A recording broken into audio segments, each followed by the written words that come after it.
having a goal and all that is not enough. It has to be bigger than that, and the purpose is one area. And then the other pillar or the other point is a relationship. Yeah, so if you come from the perspective, running a business is all about making profit. That's a no-brainer. But it's more than profit. Yeah, in order for sustainability, because I feel that everything is about relationship. Yeah, relationship with your vendors, relationship with your suppliers, relationship with your clients. I spent time in the initial years building that relationship with what I call the power team. Yeah. So ready in 3, 2, 1. Welcome everybody to this week's podcast of the Let's Get Creative podcast, and I'm your host Yen Chong from Yen Chong Videos. And today we are very honored to invite a guest, and she, for those that are not watching, I just describe. So I met her at one of the events, and sort of like an interest group where all the entrepreneurs usually will kind of share their passion and share what they do. Then from there I get to know more, because I only joined last year. So from there are a lot of members, and I'm very fortunate to be chosen as the ESCO member. So basically this group is called BBSG. I will share more on at the bottom, or maybe towards the end of the podcast, about what BBSG does and why we joined this for a great cause. So today we have our guest, Lilian, from Women of Courage. And she is an amazing lady that have been through a lot, and she managed to climb to greater heights. And her personal story really touches me. So I wanted to invite her to kind of share the good tips and tricks that she managed to climb from all the hurdles and all the challenges along the way. And I believe ladies out there, they are thinking about trying out a new business, or trying to do something that's different from your life. And if you feel like you're a little bit if you are going through depression and a lot of life challenges, I believe Lilian is the right person to kind of motivate every single one of us. They are going through this journey, and I feel that along the way we kind of need some kind of a mentor figure when we are doing entrepreneurship. So welcome Lilian to my show, and could you share with our guests what you do, and also how's your 2020 looking like for this year? So what you're focusing on? Okay, Yeah. I think first of all, I want to thank Yen Chong for inviting me on this show. I'm the founder of Class Living as well as Women of Courage Asia. So Class Living is a social enterprise that focuses on women empowerment. So we do life coaching, mentorship in the area of self-development, leadership, mindset, and character building. So Women of Courage is the community that we give back and inspire other women to come together, creating a safe space for women to come together to practice being courageous. It's a structured meeting, so there are sharing of stories of courage. There are sharing of expertise. Yes, different themes every month. So you get to learn different things every month. And also an open mic segment where the participants will have the opportunity to practice public speaking and sharing their stories from with a proper facilitation and guidance. Yeah, and of course not forgetting reflections and setting goals. So with the community support, we want to provide this free monthly meeting for women to receive support. So, and the next question was how's your 2020 from now to the end of 2020? What's the plan, and can you paint us a picture? Okay, wow. So straight away go into that, right? I think this year the focus for me were in terms of the community and the business, two areas. So for the community is to build up a strong leadership team. So we have the EXCO team and a leadership team. So the leadership team is like a mentorship. Yeah, a journey for their own personal growth in leadership, to run the events together, to evaluate, to review, and establish and plan. Yeah, so having a strong leadership prepare us for bigger projects, bigger things, for events and programs that we want to bring to the community for the benefit of the community, the ladies in the community. And in the social enterprise front, for the business side, we are focusing on our program development. So in generic term is product development.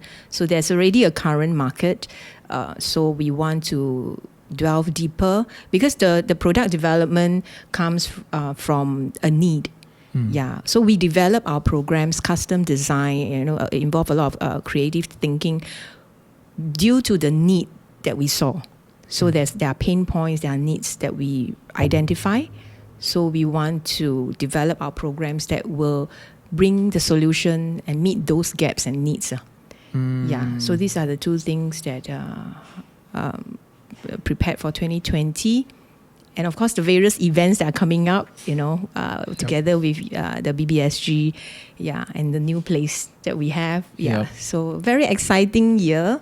Yeah, it's a new experience here, and there's a lot of like new challenges, I believe, for you and definitely for us. Yeah. So before we start like the main topic, this is not really a main topic, we just wanted to like kind of know you better, but in a fun way. All right. So I like that. I will have like 10 questions for you.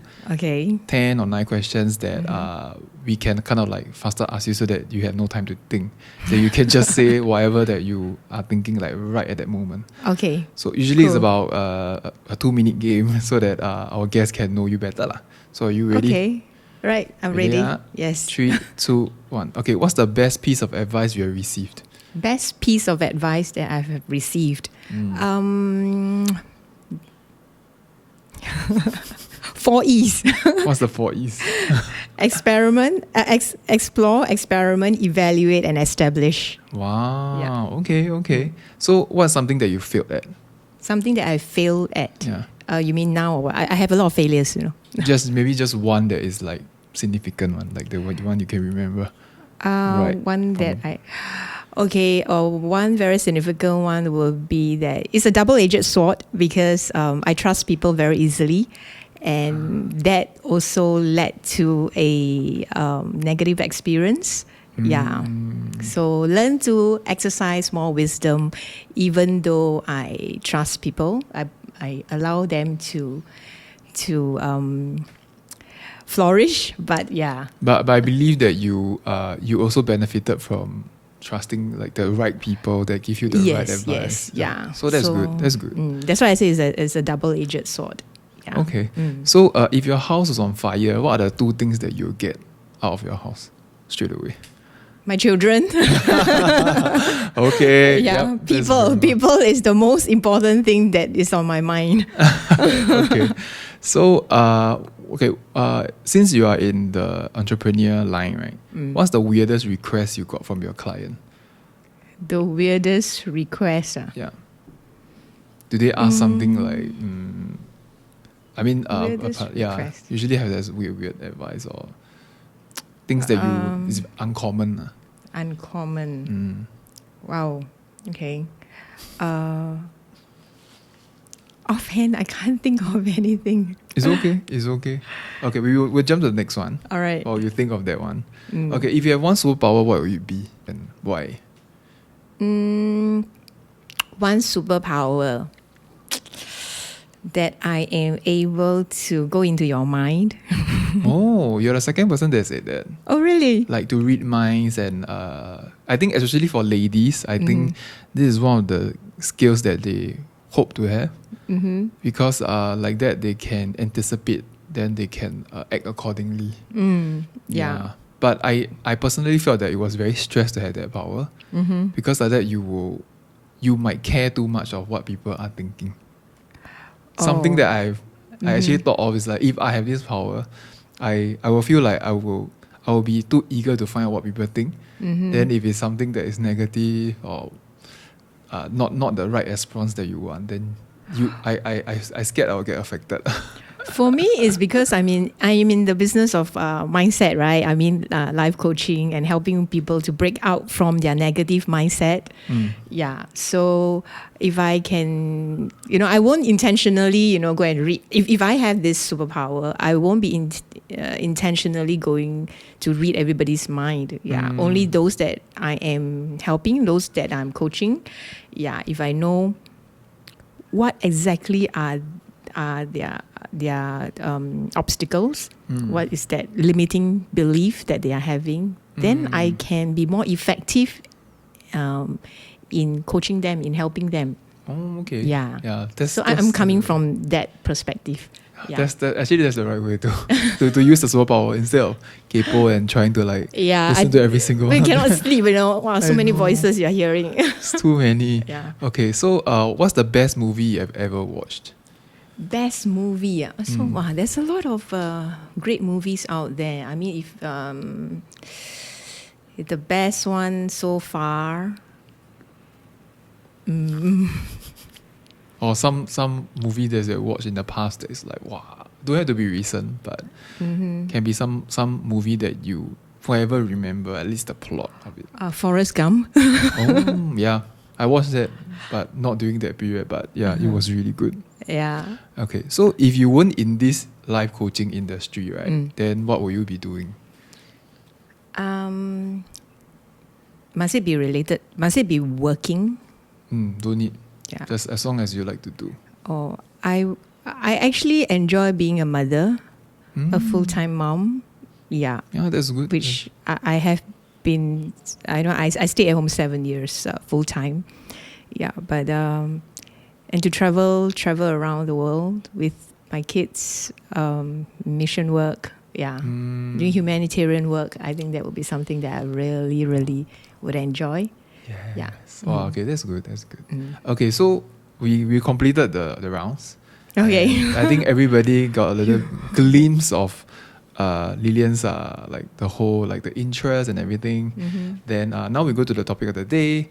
Is kind of you sharing about more on being an entrepreneur, how you started out and what kind of problems and hurdles that you face.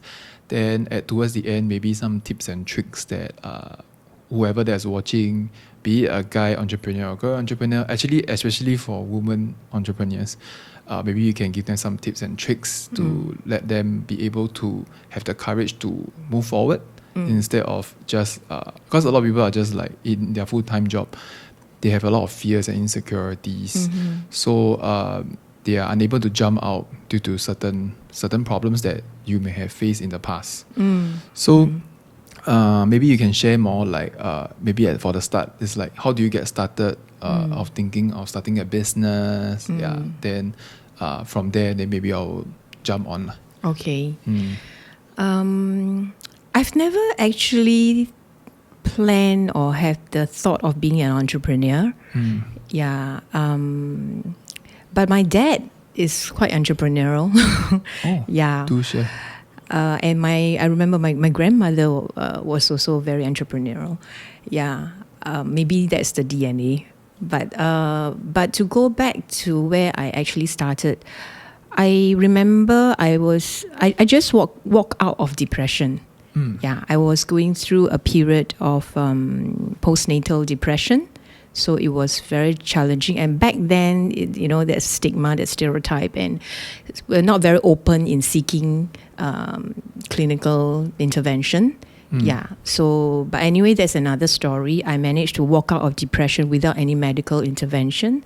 After talking to a psychologist, she actually told me that I actually self-administered CBT. It's cognitive behavioral therapy. Ooh, yeah, but okay. from my knowledge, I was just applying, the biblical principles that I know growing up. Yeah, so that was that. So having walked out of that and having my kids going on to primary school, my eldest one. So my husband was very encouraging. He was like, okay, maybe, I should go back to the workforce. That would help me, in my recovery, in gaining back my confidence. Yeah. So it's between the choice of going back into real estate, which I studied real estate management and had my career in the real estate before, or doing something else. And the opportunity to start a business came along. So, and it's in the industry of interior decoration, which I have the passion and I'm very interested because I actually designed and decorated my own first flat. Wow. Yeah, so that sounds very interesting for me. Yeah, and custom design and all that. So, but having passion and running the business is two different things. Yep, yeah. agree. So yes. So, but having that opportunity presented, I really give some thought to it, lah. Yeah, I struggled because it's stepping into the unknown. It's an industry that I have no knowledge, and I'm not an interior designer nor an interior decorator. So I have zero knowledge of how to even start a business or even register a company. Yep, that's how I felt last year. Yeah, so it's a school of hard knocks. So I have to start everything from scratch. But one thing I remember asking myself, in fact, two questions that I asked myself. One is, if I embark on this journey, why? What's the why? What was the whole purpose of it? Yeah.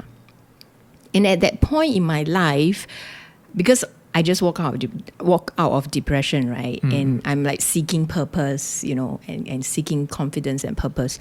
So my thinking back then was, if I can start a business, I'm actually creating jobs, creating employment. And coming from a mother's perspective, I wanted to hey, why can't I have a business that, is very conducive for mothers to work and at the same time being able to care for the children. So that was one reason that I thought was a motivation for me to go into it. Anyway, I love interior decoration. Yeah. And then the other question that I asked myself was, how do I teach my children courage? Oh. Yeah, because I'm a kinesthetic learner. So I learn by doing. And if I'm going to tell my kids, be courageous, go and live out your dream, when, it has no meaning. It has no substance. I don't know what you call that. But if I do it, if I walk the talk, if I lead by example, I show them, because I remember telling them stories. Yeah, they love stories. Children love stories. But I don't read to them stories. I act out the stories. So they literally live in the whole experience of the story when I go, acting out how the beatback wolf, will half and puff the house down and all that. So, so that got me started. If I want to show that I want to pursue my dream, walk the talk. Yeah. Okay. And of course, the business side of it is, or you run a business, you manage your own time, the flexibility of time, you're in control. But of course, again goes back to the purpose, the why. Yeah. Oh. At that moment, it was like, okay, I can create jobs for other mothers. Like myself, So it's like an interior designer company, but with a social aspect to it, like a social installation with it to kind of. I mean, of course, at that very start, I didn't think it wasn't so complex in the thinking. It was just purely, okay, I'm going to start out. I'm going to step back into the workforce. What can I do for myself and what can I do for others? Yeah. And it's a growing journey for me. Remember, I have zero knowledge about interior decoration and how to start a business. Well, actually, it resonates a lot because for my case, I also opened up this video business and stuff. Like when I just started, it was more for survival and like like getting month by month. But then slowly, as I learn and I kind of like give my creative inputs, there's always something missing. Something that gave me an urge to do something about it. So it leads me into education and also a bit of social enterprise, kind of like a little passion project. So usually out of my 100%, there will be like 20% of my time I'll use it for such purpose lah.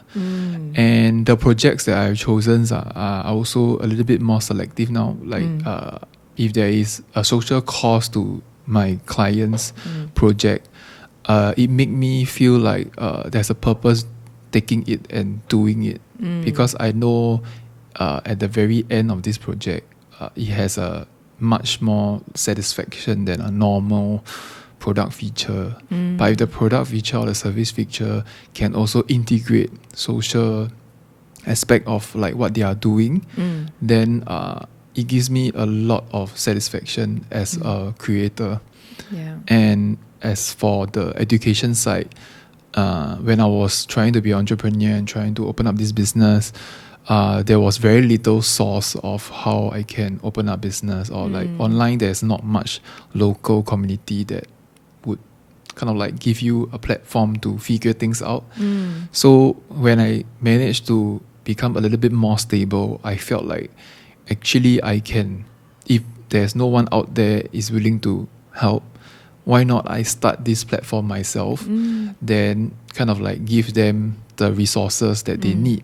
But of course, besides giving knowledge, the person that really wants to learn must go through the hard work lah. I mean, it's not as easy as you watch, then if you don't apply, then it's equally fruitless lah. So having a purpose in, even not just for your company, but having a purpose for like if you want to do a project and you really need some sort of like a purpose to make it meaningful. If not, the project won't, it doesn't stack up to the expectation, I feel. Like some of the projects are like that lah.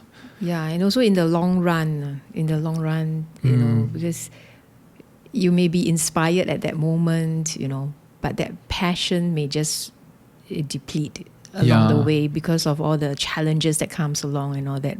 But with that purpose, it will fuel you.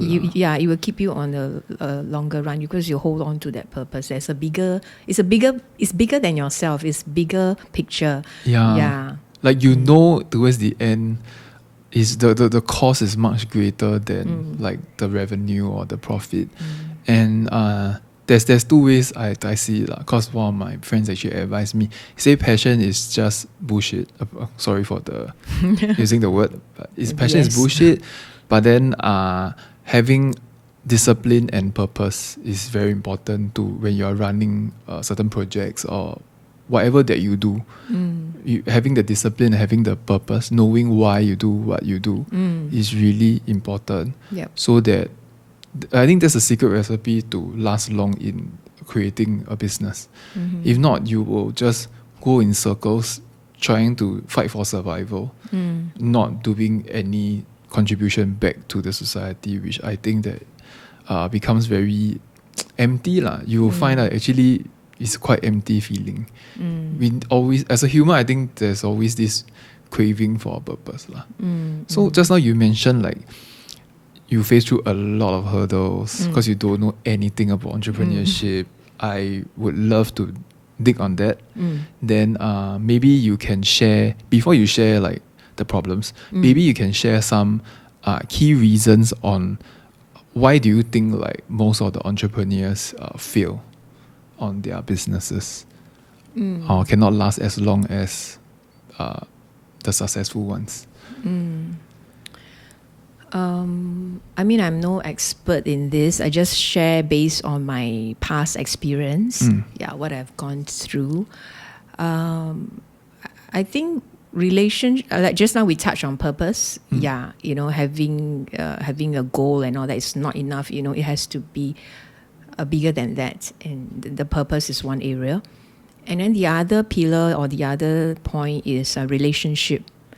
Yeah, so if you come from the perspective, running a business is all about making profit. That's a no-brainer. But it's more than profit. Yeah, in order for sustainability, because I feel that everything is about relationship. Yeah, relationship with your vendors, relationship with your suppliers, relationship with your clients. I spent time in the initial years building that relationship with what I call the power team. Because my role in that business is like a center person, between pulling the strings. Yeah, between the manufacturing side, the production side, and the clients. Yeah. So relationship was very critical, very crucial, important for my business. Yeah, I think for any business per se. Yeah. And so don't take relationship for granted. Yeah, every person that comes into your sphere of operating your business, they have a role to play. Yeah. Don't burn bridges. Oh yeah. Even if you need to leave, you leave in a good note. Yes. Like make sure that you complete what you have discussed, or just basically do what you can possibly to complete what you need to be completed. Then at least it doesn't give any sour taste towards like the relationship. Yeah, and the other area I would want to highlight is risk. Yes, being an entrepreneur, we are naturally, I think, already have that characteristics of being a risk taker. But I would want to add on to yes, take risk is good, but calculated risk. Okay. Yeah, don't just jump in there's this analogy. I always like to use this analogy of building a house. I come from a real estate background, right? You build a house, you must calculate your costs, and your manpower and everything. So you don't just go in and build and then halfway, not enough resources, not enough materials. Yeah, and then your workers all disappeared and all that. Yeah, calculated risk is good to take risk, but calculated risk. Yeah. And one more area I think is related to relationship, and that is because I didn't had a mentor.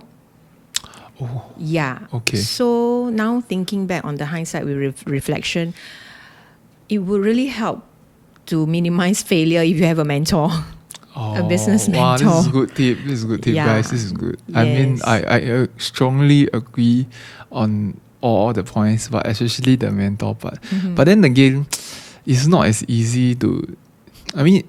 It's not like buying things, you cannot just go to the shop and say, I want to buy one mentor. But maybe you can give us some tips, like how can we actually find mentor figures that can benefit them as a person and also for their business. I think I want to go back to where I started. Although I said that it's a school of hard knocks, the learning curve was very steep, but I do have two very important men that was quietly supporting me from the behind the scene. Yeah, and that's my husband and his friend. They are the ones who initiated and presented me this opportunity to start a business. Oh. Yeah, but they can't be in the front, they can't be doing the business.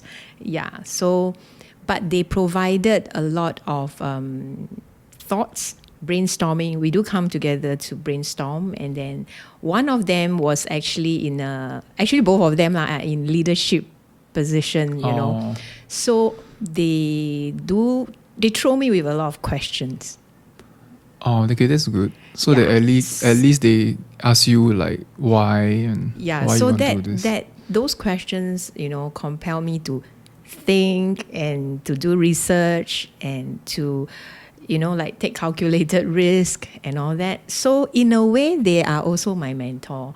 It's just that although they are not a business, they don't run a business, but they mentor me in the area of my thinking process. Yeah, because they throw a lot of questions to me. And by the way, having a mentor, your mentor will also throw you a lot of questions. Yeah. I mean, it's really good that you mentioned that all the points are actually what I want to know and what I want to hear, because I personally, I mean, I have some sort of like a mentor, but then they claim that they're not a mentor.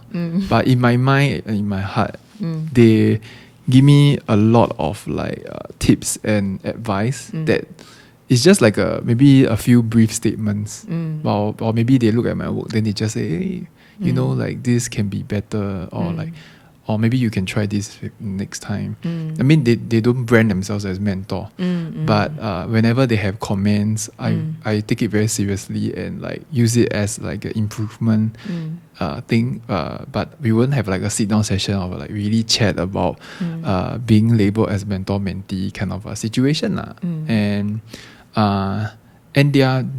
the funny thing is, they mentor don't have to be like very long experience, or they don't need to have a lot of experience. Some mentors can be just like guide you in certain aspect, and it doesn't have to be like a 70-year-old man that really like, you don't have to purposely dig out someone. But if someone that can connect with you, someone that can willing to listen to you and kind of like help you bits and pieces, I think that is good enough to be mentors. And I think what's even better than mentor is support groups. Not then in that sense, there will be like a group of people that actually can pour in tips, and like you can even ask for specialized advice. And those can bring you leaps and bounds. Then you can avoid the hard knocks that you have mentioned just now. Yeah, so I do agree, that because the definition of mentors, that's why back then I didn't recognize them as mentors, my husband and his friend. Although they are not in the business, but they are in leadership. So mentors can come in different areas of your life. You can have, people who are in leadership, or people who have different experiences. It can be spiritual leaders, it can be community leaders. Yeah, it could, in different areas, as long as they are more advanced in experience, they have more experiences than yourself. Yeah, because the questions that they throw at you, right, will help you to think in a creative way as well. For me personally, I have the questions that I received, it really forces me to think out of the box. Yeah, I think it's very handy. Just now, before the podcast start, I also talked to Lilian. I also shared that my wife is also one of my so-called like a mentor advisor kind of position where she actually share her opinions, and I think it opens up a lot of perspective, so that as a business owner you won't be so hard-headed on like one objective, but they open up more things for you to think about, because a lot of things can be happening when you are running a business, and sometimes when there's something at the back end that is having issues, but you may not see it, but maybe others from the outside have like a wider perspective. Yeah, then they will actually tell you out of concern. But it's really up to you as a person to whether you want to take in that advice and do something about it, or you just gonna do what you think that is right. Because sometimes there's this ego thing that lingers, and I think as a business owner, it's very important to humble ourselves. If not, you have a lot of blind spots that by then you want to save it. I think it's too late lah. Yeah. I think going back to my two mentors back then, in the area of leadership for running the business, that was, I think, what the questions that they threw at me was very good in leading my team. Yeah. So instead of just, because your team are still humans, it's still relationship. Yeah. That's why, and it's either you want to operate on a one-man show, or you're going to have a team running the business together with you. Yeah. So, like I said, for them, they contributed a lot on the leadership questions because they are in leadership. So that's what they can contribute. Yeah. And then just now going back to what you mentioned about community, I think that's very, very important to plug ourselves into a community. Yeah, so that's why we are in the business networking community, and not just on the business side. That's why I also work so hard advocating, courage and having the Women of Courage Asia community in the area of your personal development. Because as an entrepreneur, after all, you're still a human. Yeah. Yeah, you still need to work on yourself holistically. Yeah. Yeah, business is just one aspect of your life. Yeah, and how you do anything is how you do everything. Yeah. Oh, this is so good. This is good tips. This is good tips. Yeah. Like, okay, so this is just 2 of my questions. I still have more. Oh, okay. And we already shared so much good nuggets. I think today is one of the best. We try to give as much value as possible. Yeah, I think this is one of those weeks that is like, wow, we hit a lot of jackpots for the people that are listening. Okay. So, maybe you can share more in details, like what are the hurdles and pushback that you have faced. So just now you say a couple of stuff that you have faced, like you have a lot of hard knocks, and also how you managed to salvage it or solve it along the way.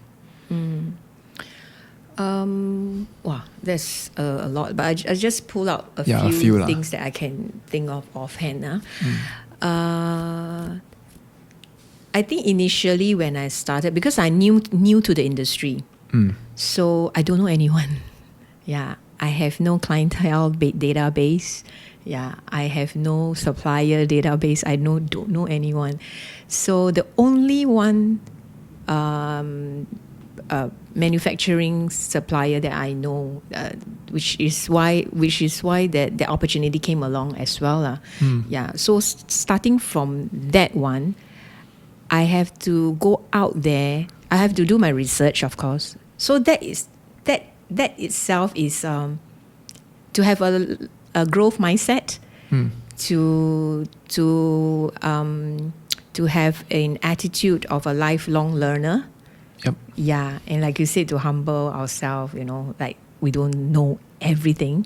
So I spend a lot of time really self-study, research. Yeah, find out everything I need to know about this industry, from sofa making to curtain dressing, to materials, sponge, foam, not sponge, foam. So much. Yeah, spring, what kind of spring. Yeah, and a lot of details. So, lifelong learning attitude, growth mindset, and then building relationship. Yeah, I cannot emphasize how important is relationship. I totally agree. Yeah, I remember, having take a lot of rejections. Yeah, because when I approach these people manufacture, they are all, because it was a very traditional business. So those experts in the field, they are very well established, and older generation. Yep. So when I approach them, I remember when they say something, I don't really understand what they're saying. They just like, they don't want to entertain you. It's like you can do your homework, then you come back. It's like you don't speak their lingo, then they just switch off. Yes, it's like, you in fact, sometimes the question that I ask, I don't even know whether am I asking the correct questions. Oh, okay. So I received a lot of rejection initially. Okay. Yeah, but that's not going to stop. That's not going to stop me from learning, So, that's one challenge that I face, because I need to provide my clients with quality products. I need to make sure that I have a quality manufacturer that can produce quality works. The workmanship has to be good, has to meet my expectations. Yep. Yeah, and I don't know who's who in the market that is good in their workmanship. Okay. Yeah, and then whether their pricing, that will affect my pricing as well. Yep. Yeah, so all these are the initial challenges that I face. So it's like really like doing your homework and really a lot of set up this groundwork. trust and like communication through all the vendors basically. All this I will lump it under one word, that is foundation. Building them. I will always relate back to the construction process. Yep. Yeah, so the foundation, don't skip the foundation process. Yeah, but of course, you can build along the way. Don't be such a perfectionist as well, that everything must be this way and this expectation before you can move to the next stage. Yeah, that will that's self-sabotaging yourself in progression as well. Yeah, that's true. Yeah. I mean, done is still better than perfect. I also learned this the hard way. Because as a creator, you tend to create and you try to like, if it's your own personal project, when there's no like deadline, you tend to, at least for me, I'll try to perfect it or like try to like make this better than the previous one. But you also need to understand like perfection is an illusion. At least for me, I feel like no matter how much you do, it's still very subjective. If you let someone watch, then they have one opinion. You let another person watch, has another opinion. It's never ending. Yeah, you can never satisfy the whole chunk of people. So usually, if it's my own personal project, I don't care how most of the people feel. I will just create and let go and let my work speak for itself. Because if people can understand and resonate, then they will definitely appreciate. It's too huge of a crowd to really go and entertain every single comment. Yeah. I like another mentor always tells us is get it down, then get it right. You get it down first, then you get it right. Yeah. You can. That's where just now I mentioned the 4 E's. Yeah, you explore, you evaluate. You experiment and you evaluate. Yeah, for me, another quote that I always live by is by Saint Francis of Assisi. He said that start by doing what is necessary, then you do what is possible, and then suddenly you'll be doing the impossible. Wow! Oh, this is really good. Oh yeah, my God. when I read this, it's like, okay, I live by this. It's in very simple terms. Yeah. Baby steps. Yeah. Baby steps. Yeah. Yeah. At this juncture is also a time where if there's a mic you can drop. This is the time where once you finish that quote, you can just drop the mic and walk off the stage. Because it's really, this is very true. I didn't know such quote exists, but it's really true. Like what Nike always say, just do it, right? Like you really just do it first, then you can improve along the way. Yeah. Like when I just started this podcast, I don't have this setup. I started with just normal camera and normal camera and no lights, no nothing. It's just recording. Then from there, then I study how people do podcasts. Last time when I just started, there was no structure at all. So I didn't type anything. Then now I did the homework. I study how people do podcasts. I ask a lot of questions for that people that does podcasts and ask them how to really like do a good one. So from there, they because I actually wrote to the people that did podcasts that I listened to, and they actually share they actually don't mind sharing their like what's their process. So I just say, okay, then from there I just pick some of the points and tips. I did what they told me. I create a structure. I send the questions to my guests so that they are well informed. I set up certain looks that I want that I saw it online. I feel like I can mimic something like that.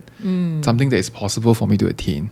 Then I do it. Then I think you will gradually see like a lot of the creators also at the start, they create mediocre works, but then they just keep posting. They just keep doing what they do.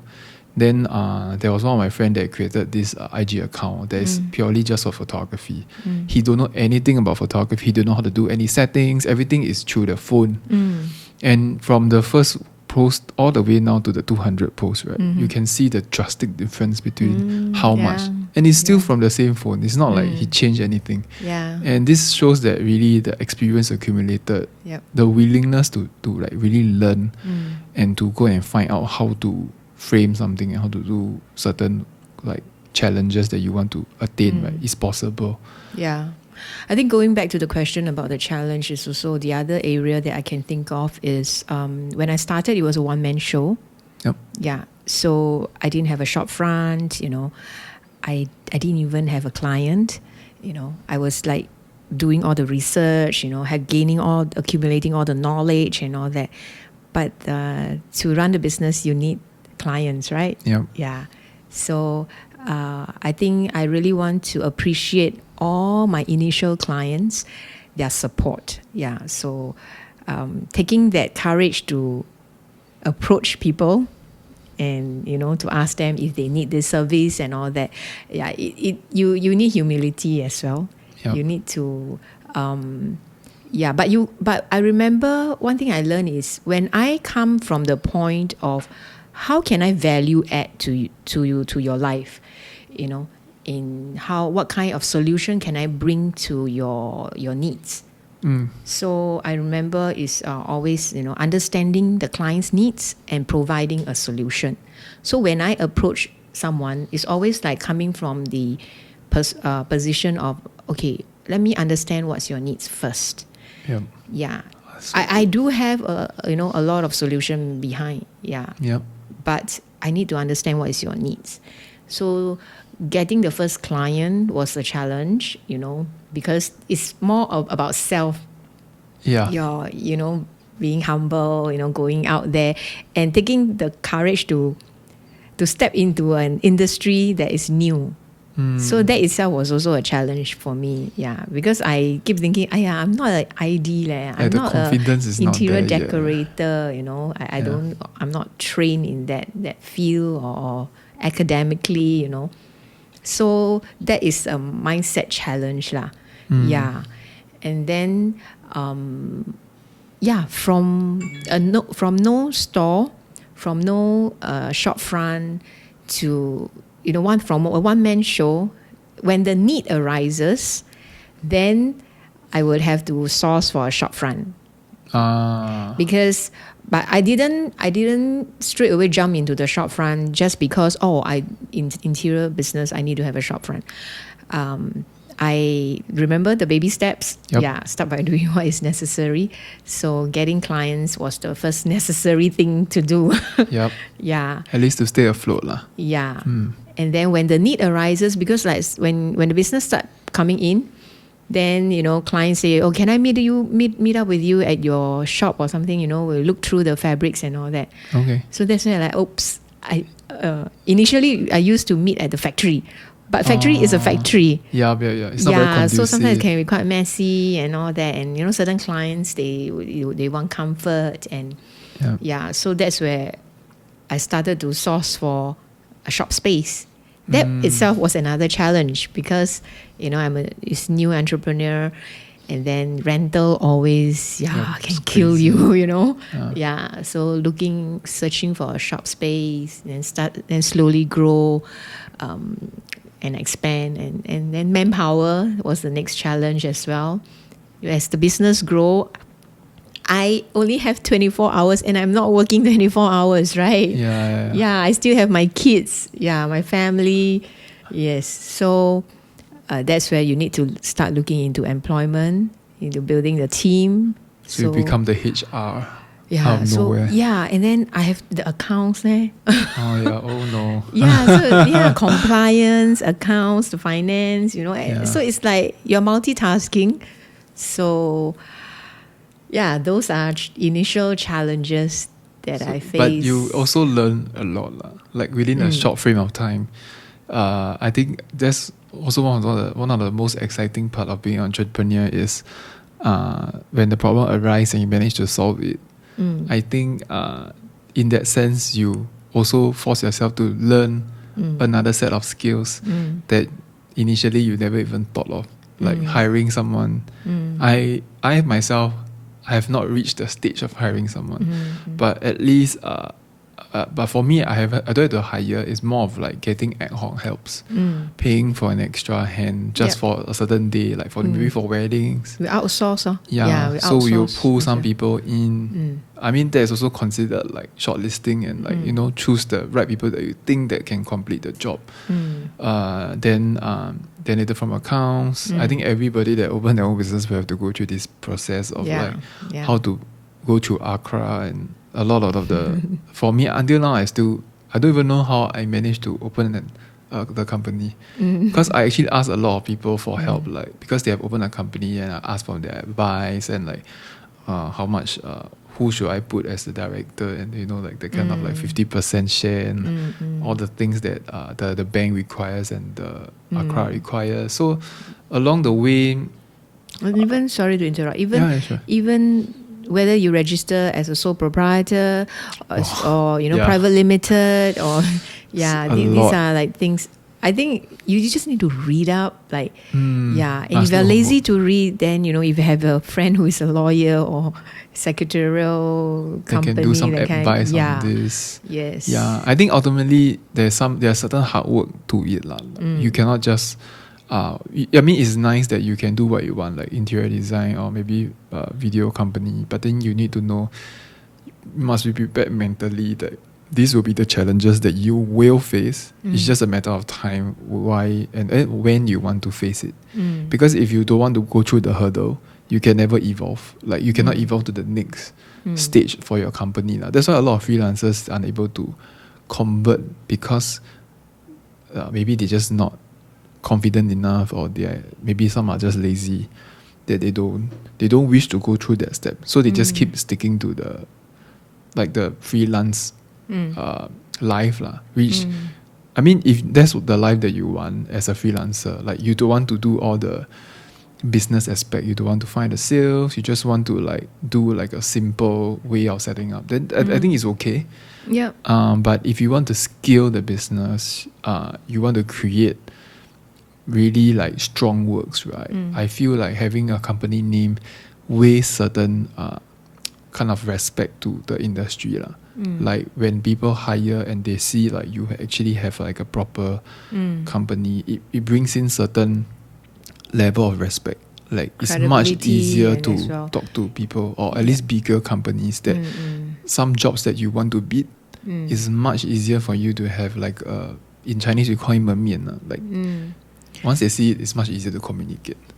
I think there are different groups of people that we are speaking to in this, because entrepreneurship is there are so many different ways of operation.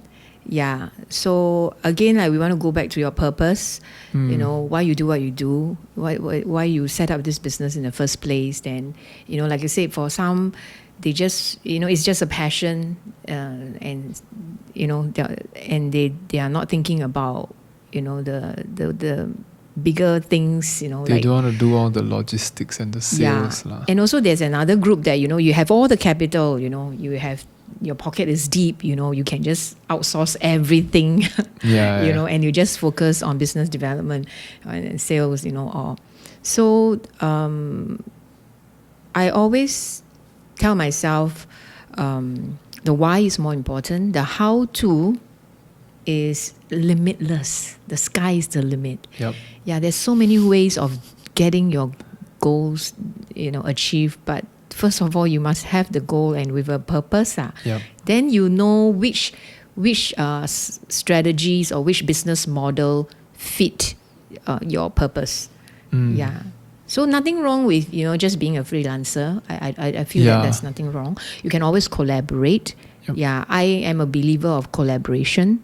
I mean, having done a traditional business before and experiencing the pain of it, and that's why I after 9 years I sold it off to an interior designer. Okay. And now online, I mean, like operating online is so easy, right? Everybody is like online. Save a lot. And so it goes back to why you want to do what you do, and then the how you do it will come into place. Actually, just sharing these few pointers, right? We really clear like most of the questions. But good, because just now when we mentioned like what are the sources, we talk about mentorship, we talk about like different platforms. Platforms we can talk a little bit later about, like what BBSG and Women of Courage. Those are a couple of platforms that you guys can consider if you really want to jump into it and have some sort of like support system like at the start. Yeah. So what's the biggest myth in the industry, like being an entrepreneur? What's the biggest myth that you think that you can address? The biggest myth. There is a walk in the park, a bed of roses. Ooh, so true. It's not. Yeah, it's that you think that you have an idea, yes, but it's great to have ideas, but without action, your idea is just an idea. Yep. Yeah. Can't fulfill it. Yeah, we still need to take action. Yeah. Yeah, like you really must go through the trenches. That's the hard way to. You have to face it sooner or later. It's just a matter of fact. And it's usually not easy, but if you can grind through at least for the first 6 months, and if you really like do the homework, like you really do it every single day, and prepare to work more than 12 hours. I think this is something that is a reality. Like if you want to make it stabilize, I feel that you really need to put in the number of hours and really like do the work and like let your client create that trust. If you keep going, actually if you do one or two really good works for them, they will forever remember you as like the person that they can rely on, and that's where the relationship comes in. I think it's like a lot more valuable than you keep finding new clients. Don't overpromise but under deliver. Always over deliver. Yeah, you add value. You give as much value as possible. I remember I have this client who to me was like the most challenging clients I've ever encountered. But he was one of my biggest client, and referrals all coming from him. Wow. Yeah. So, yeah. And then going back to the myth about entrepreneurship, a lot of people see like, wow, it's like they see all the success, see all the glam and glory and all that. But the truth is behind the scene, all that grind. Yeah. A lot of people say that I have a lot of free time now. But I say no. It's not as easy as 9 to 5 already.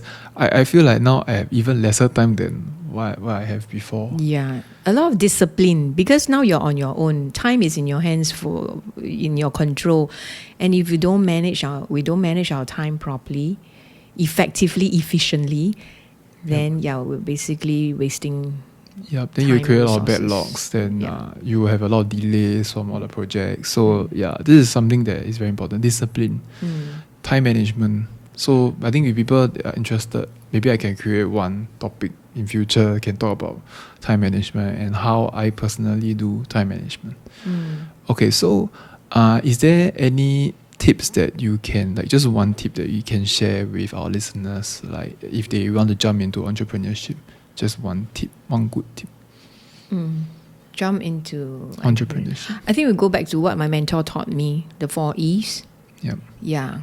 I think that has helped me. Yeah, because right after selling the furnishing business, jumping into I'm into a new industry, life coaching. So it's different from what I've done previously. So I'm back to the cycle of this 4E. Oh, yeah. Okay. So you practice it, Yes, I practice it. I have to explore, like right now, product development. I have to spend time doing the research, experiment, explore, evaluate before I can, establish this product. Yeah. So, don't jump the process. Yeah. It's a process.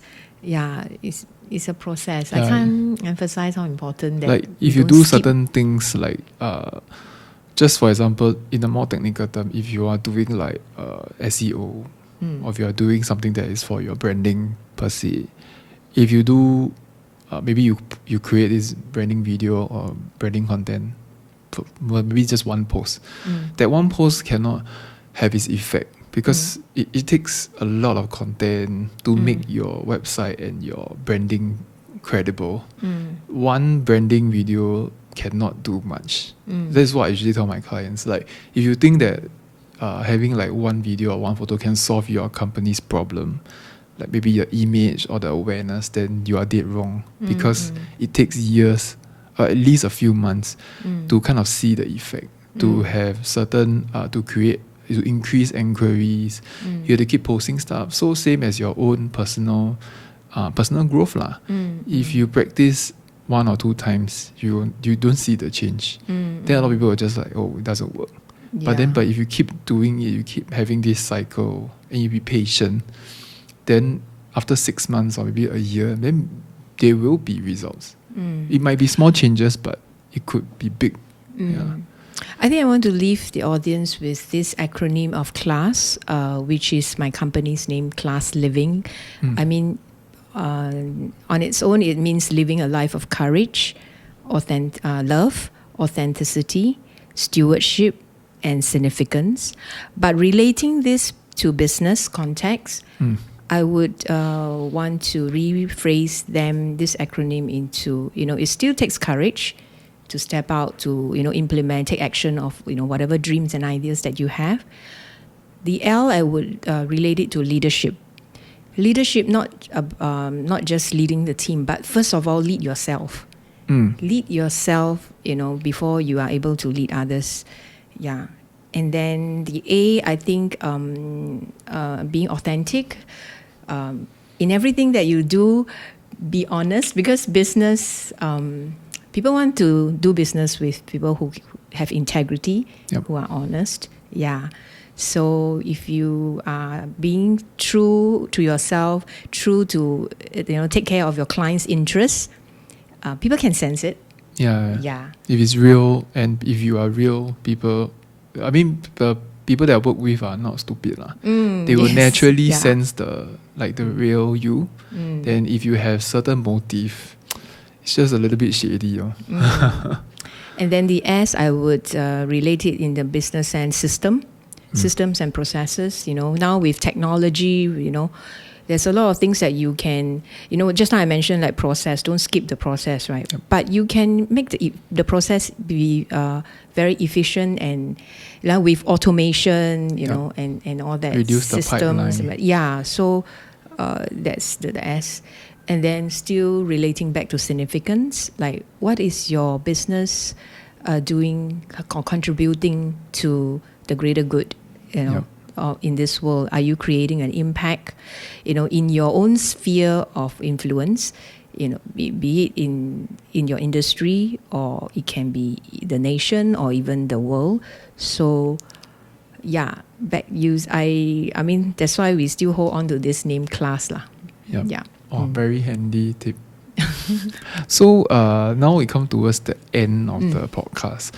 If people are interested to kind of like know what you do, is there a way to read more about it? Like maybe you can share maybe your IG handle or some website that you have more details on, maybe from Women of Courage or any other platforms that you think that is handy for all the entrepreneurs. Yeah, I think from classliving.com.sg, you will be able to also be linked to womenofcourage.asia. So these two websites, www.womenofcourage.asia or classliving.com.sg. So I will leave it, like I will show it in this part so that you can just click on if you are interested. These are for my personal IG is Lilian Ong at Lilian Ong 73. Yeah, if you manage to, if you are following her on Instagram, you'll see her being very active in a lot of different aspects of her lives. Like yesterday we have a Lo Hei in BBSG. Oh yeah, by the way, BBSG is a platform that there's a lot of entrepreneurs that are seeking for networks. If you really want to build a relationship with people, but by the way, if you are going to BBSG, I will leave it down here again. It's not a space to find sales. I think a lot of people have that kind of intention to go in to just find sales, but then that's not the main approach. It's to go there to make friends, to really understand what other people are doing, and also kind of find some motivation in this group. I find that when I go every session, be it the meetings or like the real network itself, I think I feel very refreshed after the session is done. Because as an entrepreneur, it's always very lonely through the process. And when I go there every month, it gives me some motivation, like seeing how people, like, they will have some of our teammates will share their like problems. Like Siobhan will tell me like what she's facing and stuff. Then we will kind of share like the tips and tricks, because we are on very similar job scope lah. So her problems that she faced, I might have faced before, vice versa. So she will give me some tips on like how I can solve my problems, and this kind of like mini mentor sessions is actually quite encouraging lah. And for people that are doing entrepreneurship, that you think that you are alone, you are not. I feel that BBS is one of the best.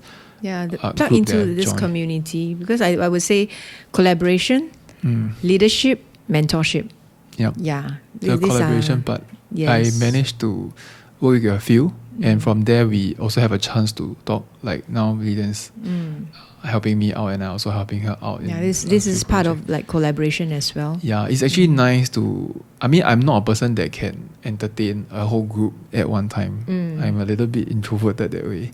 I prefer to have like small sessions like this, and it gives us a chance to like socialize and really understand and listen to each other lah. Because having a big group, BBSG network is just like initial phase. So you introduce yourself and what you do. Then it's actually up to individuals like responsibility to meet up, forward that relationship. Because you cannot expect one session to create a trust or like a relationship with people. It always takes time, takes patience, and takes a lot of like self-discipline to make it happen. If you don't even make the effort, then I think it's very hard for the other person to feel like your sincerity to make it, like to create this bond. I would also want to like point out, like, it's a place where I would say we're all farmers lah, not hunters. Don't come with a hunter's mindset. Farmers sow the seed, water it, and it will grow. That's why it's back to, again, it's a process. It's a process. Building relationship is a process. So thank you again, Lilian, for being part of this podcast to really motivate a lot of people. I believe this podcast will come out around March. I'm aiming, because I want to delay a little bit, because I want to do it during the Women's Month. That I think that will be very useful if I post during that period. The International Women's There will be a few projects that I'll be with Lilian doing. That is also very closely knitted to Women Empowerment Month. I call it a Women Empowerment Month. Because to me that whole month meant a lot. So I'll be posting a few more related podcasts, and also this documentary that I will be doing. Thank you, Lilian, for this chance. Thank you for the invitation. I'll definitely do a good job on that. So we will, if there's any questions that you guys want to ask regarding like entrepreneurship and even like creative topics, do let me know, or direct message me, slide me a DM and ask us about it. If you have any questions for my guests in future, please also do that. I would love to improve the podcast. If there's any feedbacks, we will try to make it happen. So see you guys next week. Bye.